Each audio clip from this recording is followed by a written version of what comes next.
¿Qué esperan o cómo visualizan que venga el segundo periodo ordinario de sesiones?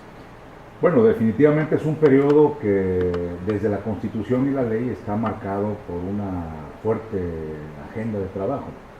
Es el periodo en el que se califican las cuentas públicas de los poderes, de los ayuntamientos, de los 17 ayuntamientos y de los poderes del Estado. Es el periodo en el que se vota la ley de ingresos y el presupuesto de egresos del Estado.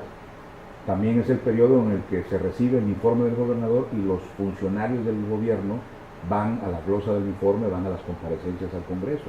En paralelo a todo esto, tenemos el tema de una serie de reformas constitucionales que se hicieron como consecuencia del Sistema Nacional Anticorrupción.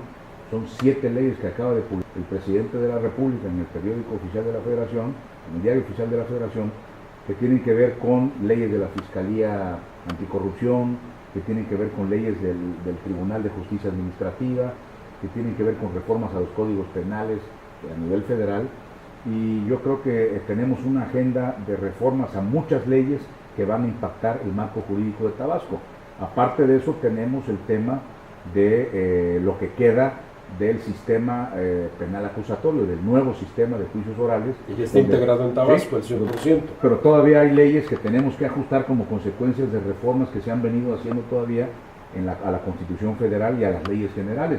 Entonces, la agenda de suyo va a ser muy cargada. Tenemos que ponernos los diputados a trabajar en serio en las comisiones para poder administrar perfectamente el tiempo del segundo periodo, que va del 5 de septiembre al 15 de diciembre. Entonces, no hay tiempo para vacilaciones, tenemos que meternos a actualizar el marco jurídico en paralelo a todos los otros temas que mencionaba que son propios del segundo periodo ordinario.